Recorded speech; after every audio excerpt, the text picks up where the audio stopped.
Good morning बच्चों। सब लोग आप लोग ठीक ठाक हैं? बच्चों, पिछले वीडियो में हमने हमारी देश में उत्पन्न होने वाली फसलों के बारे में पढ़ा था। उनके लिए कैसी भौगोलिक दशाएं या जलवायु दशाएं हमें आवश्यक होती हैं, हमने उनके बारे में जानकारी ली थी और हमारी वो फसलें किन किन क्षेत्रों में पैदा होती हैं वो भी आपको बताया था। ठीक है। उसके अतिरिक्त आपको राष्ट्रीय आय पढ़नी है अभी, और हमारे देश में हमारे किसानों को कुछ समस्याएं उत्पन्न होती हैं। उन समस्याओं को निपटाने के लिए सरकार ने एक नीति बनाई है जिसको कि हम कृषि नीति कहते हैं। ठीक है। वो नीति क्या है और उस नीति के तहत सरकार ने कौन से कदम उठाए हैं जिससे कि हमारे जो किसान लोग हैं उनको सुविधाएं प्राप्त हो सकें। ठीक है।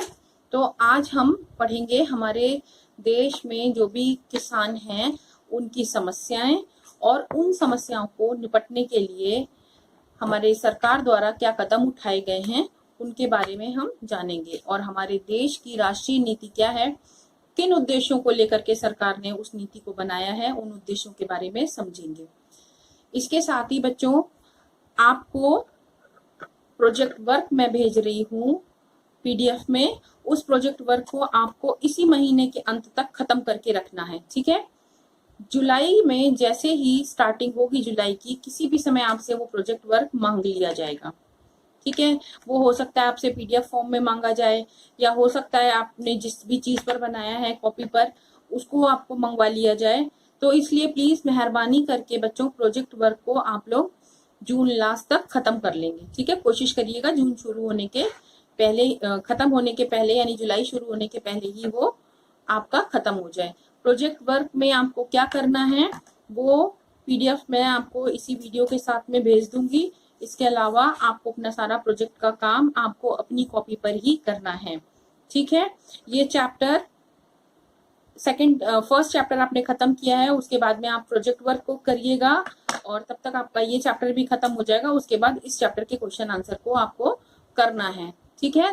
तो ध्यान रखिएगा, प्रोजेक्ट वर्क आपको अपनी कॉपी पर ही करना, अलग से कोई फाइल आपको नहीं बनानी है।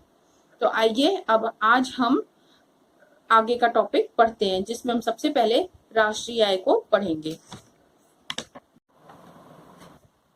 तो हम आज राष्ट्रीय आय की बात करेंगे।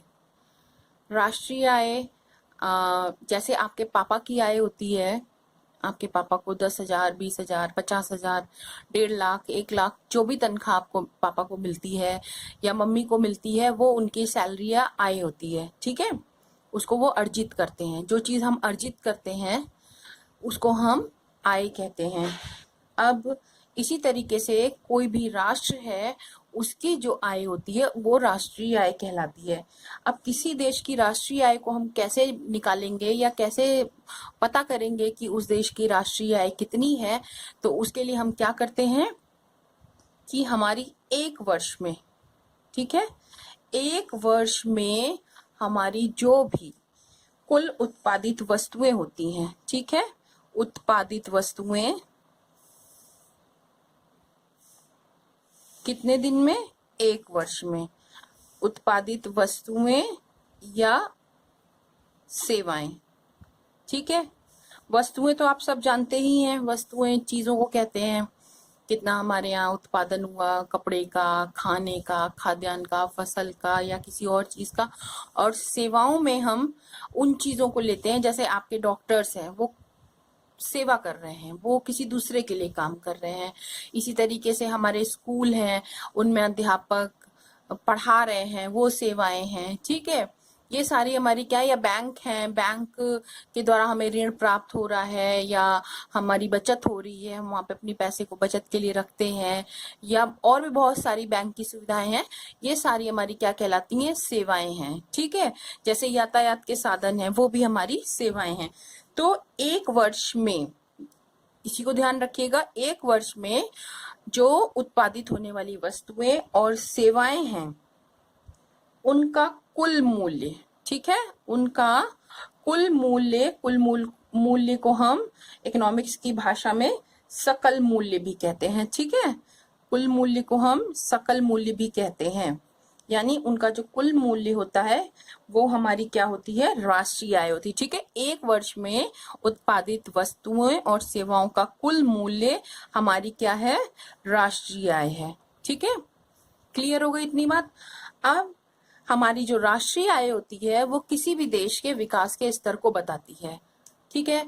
जैसे सपोज करिए कि हम किसी भी व्यक्ति को छोटा आदमी या बड़ा आदमी किस स्तर पर कहते हैं कि वो रिक्शे वाला बहुत छोटा आदमी है और टाटा बिरला या अंबानी बहुत बड़े आदमी हैं, या कोई भी मध्यम वर्गीय परिवार का कोई व्यक्ति है जिसके पास ना बहुत ज्यादा है ना बहुत कम है, उसको हम मध्यम वर्गीय कहते हैं। क्यों कहते हैं, क्योंकि उनके पास साधन और आय के स्रोत अधिक होते हैं। जिनके पास ये चीजें अधिक होती हैं उनको हम बड़ा व्यक्ति या अमीर व्यक्ति कहते हैं, और जिनके पास ये चीजें कम होती हैं उनको हम छोटा व्यक्ति या गरीब व्यक्ति कहते हैं, और जिनके पास मीडियम में होती हैं, बहुत थोड़ी बहुत ज्यादा, तो उनको हम मध्यम स्तर का कहते हैं, ठीक है। और उसी के आधार पर हम उन व्यक्तियों के विकास के स्तर को समझते हैं। आप किसी व्यक्ति के घर में जाइए, उसके घर में केवल एक पुराना सा पलंग, एक चेयर, छोटी सी एक मेज हो और 2-4 बर्तन हो, इस तरीके की चीजें होती तो हम उसको कहते हैं कि ये साधारण व्यक्ति है, या इसका स्तर जो है कम है, निम्न है। और वही अगर हम किसी बड़े ऐसे व्यक्ति के घर में जाएं जिसका बड़ा सा महल जैसा घर हो, हर सुख सुविधा उसमें मौजूद हो, किसी तरह की कोई परेशानी नहीं हो, तो हम उसको क्या कहेंगे कि उस व्यक्ति का स्तर बहुत ऊंचा है, ठीक है। हम उसी चीज से नापते हैं उस व्यक्ति के स्तर को। इसी तरीके से हमारी जो राष्ट्रीय आय है किसी भी देश की, वो किसी भी देश के विकास के स्तर को बताती है। जिस देश का विकास स्तर उच्च होगा वो देश ऊपर होगा, ठीक है, यानी कि वो देश बहुत प्रगतिशील देश होगा। और जिस देश का विकास स्तर कम होगा वो देश अभी विकसित देश होगा, यानी कि उसको और प्रगति की आवश्यकता होगी, ठीक है। आपको ये राष्ट्रीय आय समझ में आ गई होगी।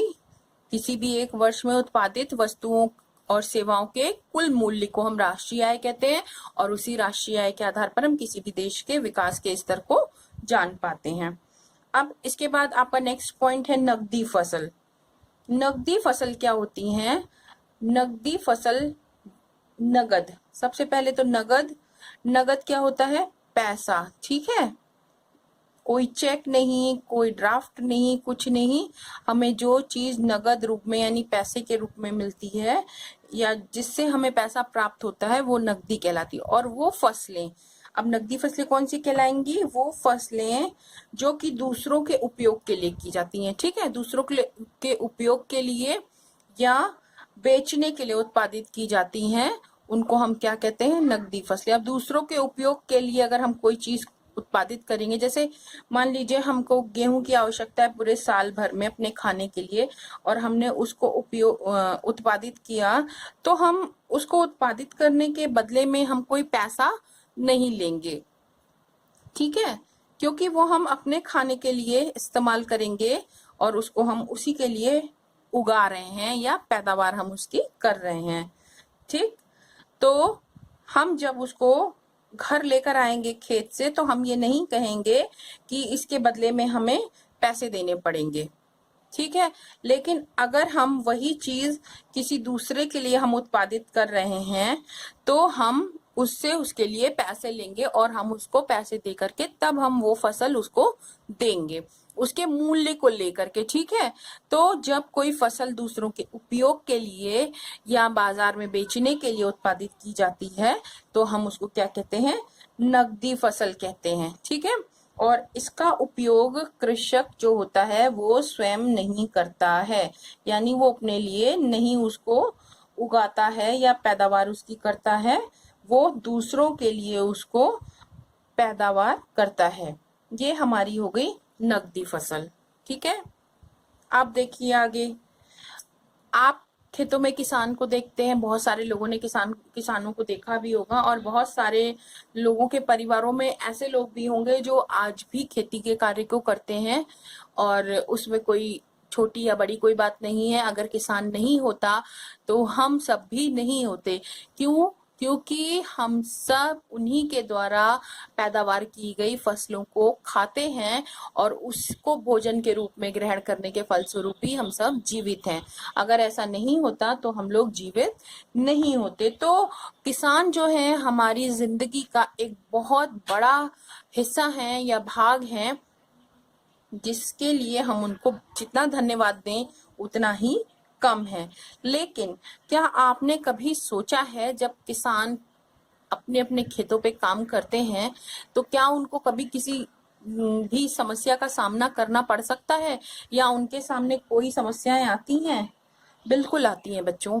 उनके सामने भी बहुत सारी समस्याएं आती हैं कि किस तरीके से हम अपनी खेती की जो पैदावार है उसको अधिक बढ़ा सकें, या हम और ऐसा क्या कर सकें जिससे कि हमको किसी भी समस्या का समाधान मिल जाए और समस्या ना हो।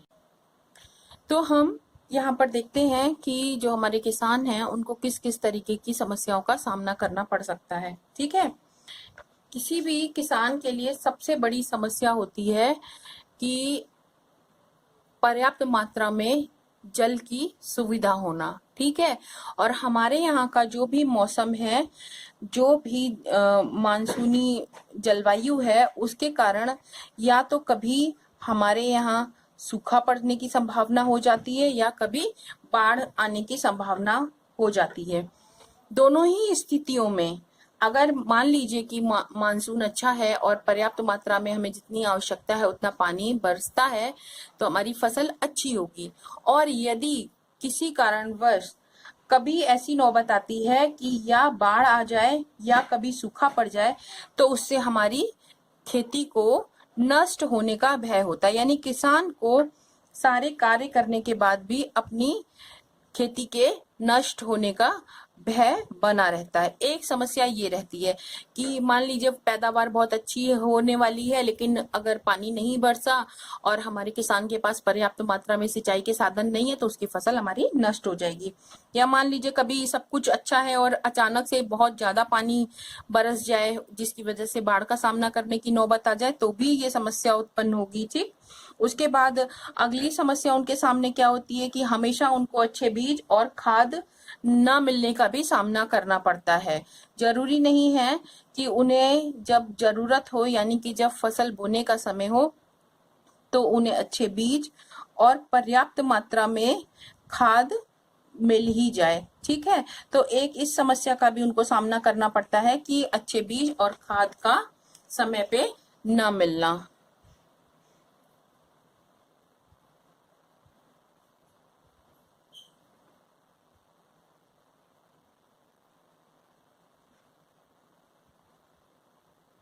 बच्चों ये पॉइंट्स मैं आपको पॉइंट में लिख कर ही दे रही हूँ। अगर मान लीजिए आपके पास क्वेश्चन आता है कि किसानों की समस्याओं को लिखिए तो इनको पॉइंट वाइज करके आप इनको डिटेलिंग करेंगे। ठीक है, अब आप इतने छोटे नहीं हैं, आप 8th क्लास में पहुंच गए हैं। नेक्स्ट ईयर से आपको ये वाला काम भी खुद ही करना पड़ेगा, क्योंकि इसके उसके भी अगले साल आपको बोर्ड का एग्जाम देना है, तो हमको आपको उस हिसाब से प्रिपेयर करना है।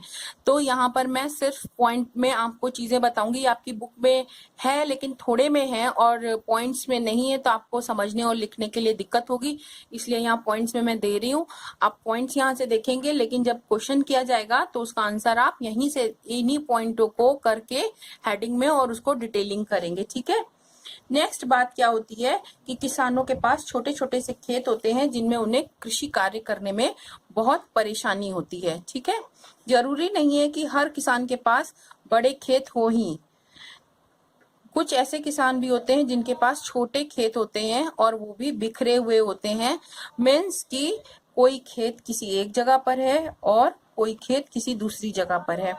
बिखरे हुए खेत अगर अलग अलग 2 जगह पर हैं तो उनमें काम करने में परेशानी होगी। जैसे ऐसे समझ लीजिए कि अगर आपके पास एक बड़ा कमरा है, एक बड़ा रूम है आपके पास, तो उन खेतों में हमको काम करने में दिक्कत होगी। अभी मैं रूम की बात कर रही थी, अगर हमारे पास छोटे छोटे 2 रूम हैं और बहुत कंजेस्टेड हैं तो उनमें हमको रहने में और काम करने में दिक्कत होगी, बजाय उसके कि हम एक बड़े हॉल में, अगर हमारे पास एक बड़ा हॉल है, और हम उसमें रह रहे हैं, तो उसमें हम अपने कामों को आसानी से कर सकते हैं। इसी तरीके से खेत है कि अगर छोटे छोटे खेत होंगे तो उनमें काम करने में दिक्कत होगी, और खेत बड़े हैं तो उनको हमें जोतने में, बीज बोने में, सिंचाई करने में आसानी होगी। कभी कभी जो है पशुओं में कोई बीमारी फैल जाती है, जिसकी वजह से भी किसानों को परेशानी होती है कि अगर पशु उनके बीमार हो गए हैं तो वो खेती के कार्य को किस प्रकार करेंगे, उसमें भी बाधा उत्पन्न होती है। ठीक है, तो इसलिए एक ये भी समस्या है, क्योंकि हमारे जो किसान हैं अभी भी वो पारंपरिक रूप से खेती को करते हैं, यानी कि जो हमारे पुराने साधन है खेती को करने के, उन्हीं को वो इस्तेमाल करते हैं। इसलिए एक इस तरह की भी समस्या का सामना करना पड़ता है।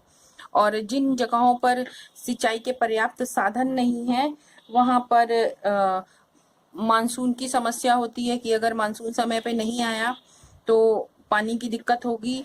उसके साथ साथ नहरें हैं, जिन जगहों पर जहां पर लोग नहरों से सिंचाई करते हैं, नहरों में पानी कम हो जाने से या पर्याप्त मात्रा में न होने से भी सिंचाई के लिए दिक्कत होती है। ठीक है, और हमारी जो फसल है वो समय पर उत्पादित नहीं हो पाती है। नेक्स्ट बात है कि हमारे जो किसान हैं उनके लिए ये भी समस्या होती है कि वो फसल उत्पादित कर लेते हैं, उसके बाद वो जो अतिरिक्त फसल है उसको कहाँ लेकर के जाएं, तो उचित बाजार का ना होना। ठीक है, बाजार की एक समस्या होती है कि अगर उन्हें उचित बाजार या मार्केट या लेने वाले लोग नहीं मिलते हैं तो भी उनके लिए दिक्कत होती है। उसके बाद अगली समस्या उनके सामने क्या है, यातायात के उचित साधन नहीं है। बहुत सारे गांव या बहुत सारी जगह ऐसी है जहां पर इन चीजों का भी सामना करना पड़ता है।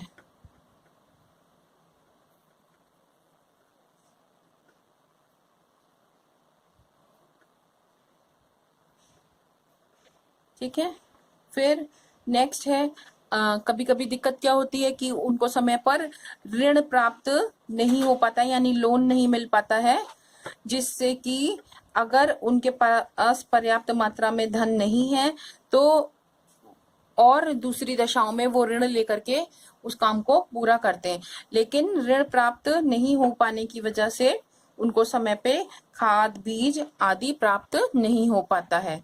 ठीक है, तो ये सारी समस्याएं हैं, हमारी किसानों की समस्याएं हैं, जो कि बहुत ही ऐसी समस्या है जिसकी वजह से सीधा प्रभाव हमारी कृषि पर पड़ता है। और क्योंकि हमारी कृषि, भारतीय अर्थव्यवस्था जो हमारी है वो पूरी कृषि पर ही निर्भर है, और इसकी वजह से हमारी राष्ट्रीय आय पर भी प्रभाव पड़ता है। और जब हमारी राष्ट्रीय आय पे प्रभाव पड़ेगा तो भी मैंने आपको बताया हमारे विकास के स्तर पर भी प्रभाव पड़ेगा। ठीक है, मान लीजिए हमारी सैलरी कम हो जाती है तो क्या होगा, फिर हमारा विकास का स्तर भी धीरे धीरे कम होगा।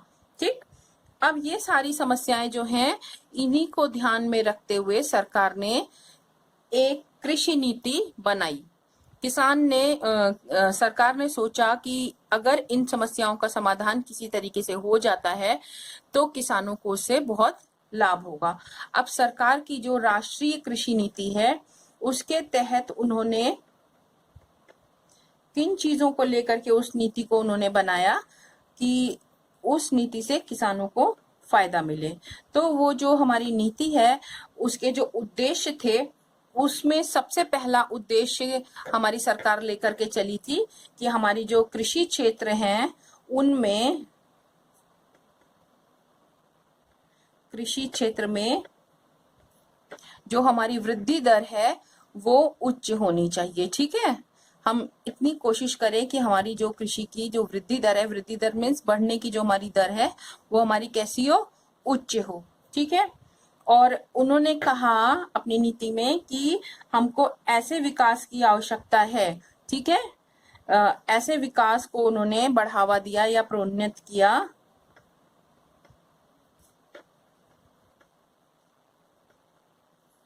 जिससे क्या हो सके, हमारे जो संसाधन हैं, हमारे देश में मिलने वाले संसाधन, उनका हम क्या कर सके, कुशलता पूर्वक उपयोग कर सके।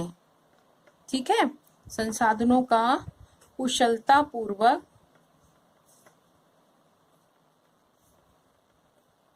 उपयोग, जिससे कि हम अपने विकास को बढ़ा सकें।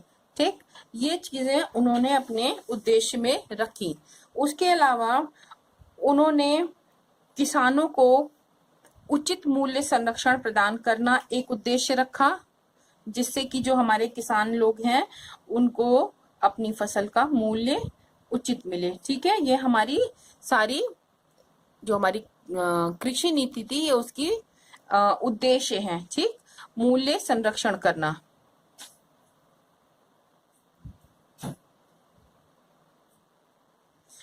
हमारी जो फसलें हैं कृषि की उनका भी बीमा कराना।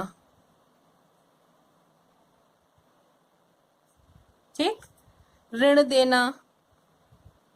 ये कुछ ऐसी बातें थी जिनको हमारी सरकार ने अपनी नीति में रखा। अब सरकार ने इस नीति के तहत सरकार ने हमारे किसानों के लिए जो उनको कठिनाइयां हो रही थी उससे निपटने के लिए कुछ ऐसी व्यवस्थाएं की जिनसे कि हम ये होने वाली तकलीफों का किसानों को सामना न करना पड़े।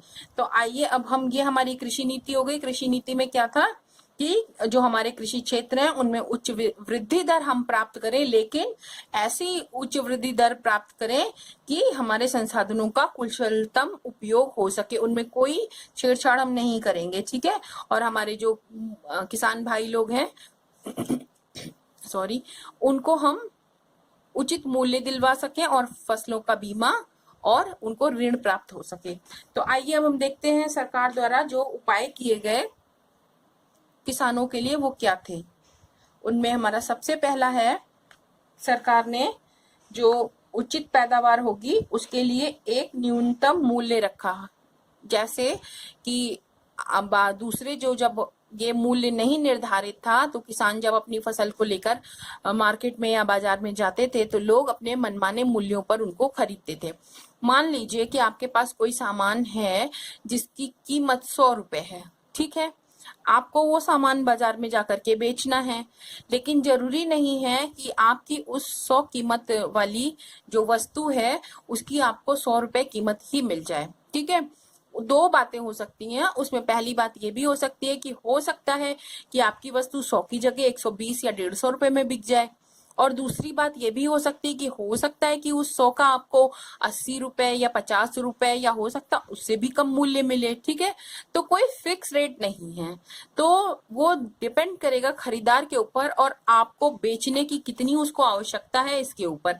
अगर 80 रुपए में कोई लेना चाहता है और आपको बहुत आवश्यकता है कि नहीं, आपको वो 80 रुपए भी बहुत जरूरत है, तो आप उसको 80 रुपए में भी बेचोगे। अगर आपको ऐसी नीड नहीं है तुरंत वाली कि आपको 80 रुपए में ना बेचकर भी काम चल रहा है, तो आप वेट करोगे कि हो सकता है उससे ज्यादा कीमत का कोई व्यक्ति आ जाए तो हम उसको ज्यादा कीमत में बेच सकते हैं। यही चीज हमारे किसानों के साथ थी कि उनकी जो फसलें थी उनका कोई मूल्य निर्धारित नहीं था और उनको मनमाने मूल्यों पर लोग खरीदते थे। तो सरकार ने सबसे पहले काम क्या किया, एक न्यूनतम दर को निश्चित किया जिसके तहत पर जो भी किसान अपनी फसल को बेचने के लिए आएगा उसको एक निश्चित मूल्य मिलेगा। ठीक है, एक न्यूनतम दर उन्होंने तय कर दी। दूसरी बात उन्होंने क्या की, खरीदने और बेचने के लिए किसान पहले सीधे जो बड़े लोग होते थे जमींदार वगैरह इस टाइप तरीके के लोगों के पास जाते थे या फिर जिन्हें खरीदना होता था उनके पास जाते थे। लेकिन अब सरकार ने क्या किया, सरकार ने खरीदने और बेचने के लिए मंडियों की व्यवस्था की। ठीक है, मंडियों की और विपणन केंद्रों की व्यवस्था की।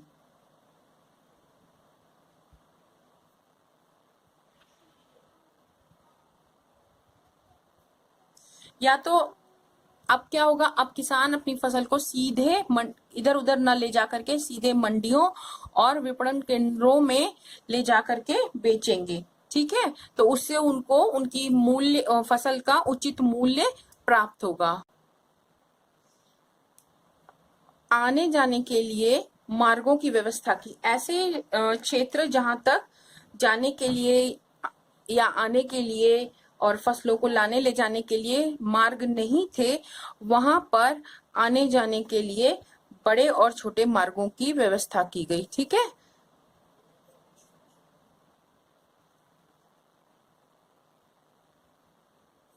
उसके बाद में उन्होंने क्या किया, खाद्यान्न संरक्षण के लिए, यानी कि जैसे मंडियों से उन्होंने, जो भी मंडियों में जाके हमारी फसलें बिकी, उनको उन्होंने संरक्षित करने के लिए या सुरक्षित रखने के लिए गोदामों की व्यवस्था की सरकार ने, जिससे कि जो अनाज वो ले रहे हैं वो इधर उधर खराब ना हो करके सुरक्षित बना रहे, जिससे कि जब कभी आवश्यकता पड़े तो उस अनाज का आपातकाल में हम इस्तेमाल कर सकें। तो उसके लिए उन्होंने गोदाम और शीत गृहों की स्थापना कराई, ठीक है। और किसानों के लिए एक क्रेडिट कार्ड बनाया जिस पर कि उनको ऋण उपलब्ध कराया। क्रेडिट कार्ड बनने से आसानी से किसानों को ऋण प्राप्त हो जाता है। इसके अलावा उन्होंने बीमा किया, फसलों का बीमा किया, जिससे कि यदि कभी फसल भविष्य में मान लीजिए पैदावार उसकी होकर के वो खड़ी है कटने के लिए और अचानक से किसी वजह से उसका नुकसान हो जाता है, बाढ़ आ जाती है या कोई और दुर्घटना हो जाती है, तो उस बीमे के तहत किसान को अपनी फसल का हर्जाना मिल सकता है, ठीक है। तो ये सारे उपाय सरकार द्वारा अपने किसानों के लिए किए गए। इसके बाद नेक्स्ट टॉपिक है आपका चकबंदी। अब चकबंदी क्या होता है?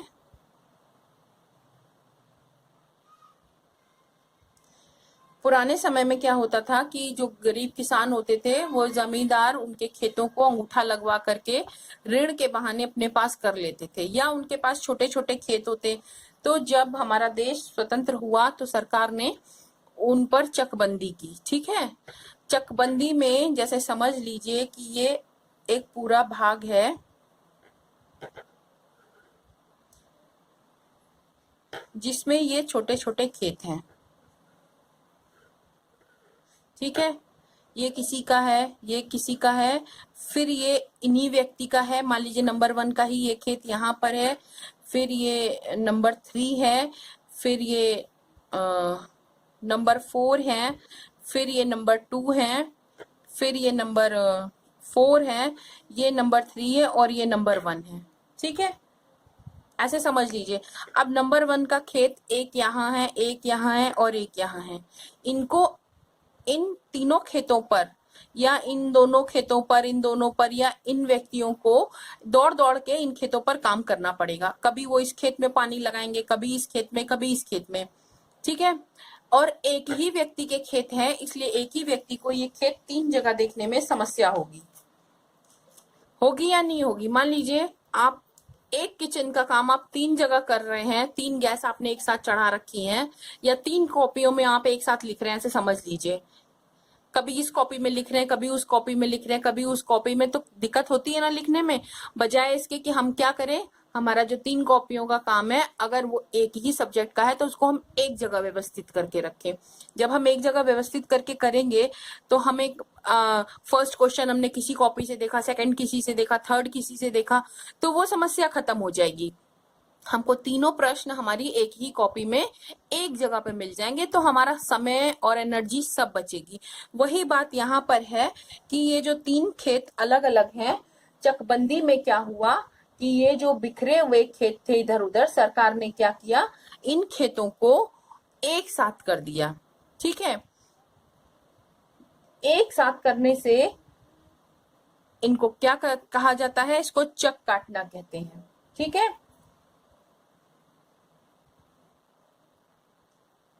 अब जैसे मान लीजिए चक काटने का मतलब ये हुआ कि ये दूसरा खेत था, अब इन व्यक्ति के खेत ये 3 जगह हैं, तो हम क्या करेंगे, इन 3 खेतों को हम एक जगह कर देंगे, ठीक है। देखिए, या तो हम इनके 3 खेतों को इस तरीके से एक साथ कर सकते हैं, या हम इनके 3 खेतों को इस तरीके से भी एक साथ कर सकते हैं। ये 3 खेत इनको एक साथ दे दें, क्लियर है? तो भी ये 3 खेत इनके होंगे, या फिर हम ये 3 खेत इनको इस तरफ में दे दें। इस एक साथ किए हुए भाग को हम चक काटना कहते हैं, यही चकबंदी है, ठीक है। सरकार ने क्या किया, हमारे जो खेत दूर दूर अलग अलग जगहों पर थे उनको एक साथ कर दिया, जिससे कि अब इनको खेतों में काम करने में कोई समस्या नहीं होगी। ये यहाँ से यहाँ तक का पूरा खेत एक साथ देख सकते हैं, ठीक है। इसी तरीके से नंबर 2 के खेत को उन्होंने क्या किया, यहां पर एक साथ कर दिया। ठीक है, ये नंबर 2 के खेत हो गए। अब इनको भी किसी भी समस्या का सामना नहीं करना पड़ेगा। ये नंबर 3 के खेत हो गए, इनको सबको हम कहते हैं चक काटना। ठीक है, और ये नंबर 4 का खेत हो गया, इतना पूरा। अब आपको चकबंदी समझ में आ गई होगी। बिखरे हुए खेत को एक जगह करने पर एक व्यक्ति के खेत एक साथ होने से बड़े बड़े हो जाते हैं, और इस बड़े खेत को ही चक काटना कहते हैं। ठीक है, चकबंदी में हम क्या करते हैं, इधर उधर जो हमारी बिखरी हुई जमीन होती है उसके बराबर का खेत हम अपने किसान को एक जगह पर दे देते हैं। ठीक, यानी हमने क्या किया, ये जो हमारे इधर उधर बिखरे हुए खेत थे उसको हमने इनको एक जगह पर कर दिया, इसको हम चकबंदी कहते हैं। आज के लिए बच्चों इतना ही, इसको पढ़ लीजिएगा, समझ लीजिएगा, बाकी का काम हम नेक्स्ट वीडियो में करेंगे। Thank you.